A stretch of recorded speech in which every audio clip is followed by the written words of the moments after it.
आप मुझसे नफरत कर लीजिए, जेल में डाल दीजिए, आप कह दीजिए कि यहाँ से ऑफलाइन मत चलाइए, मैं नहीं लाऊंगा बच्चों को उसमें बिल्डिंग में, पर मेरा काम, मैं हाथ पैर जोड़ के कह रहा हूँ, मेरा काम मत बंद कीजिए, क्योंकि मैं डेली कमाऊंगा, मुझे बहुत सारा पढ़ाना है, मैं तभी पढ़ा पाऊंगा।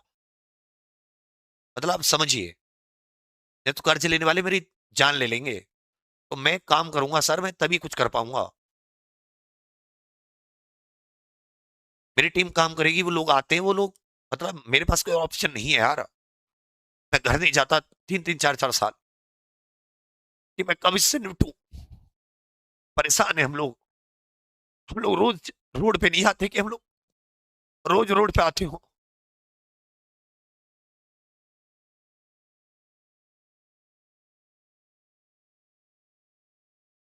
आप नहीं समझेंगे कि मेहनत करके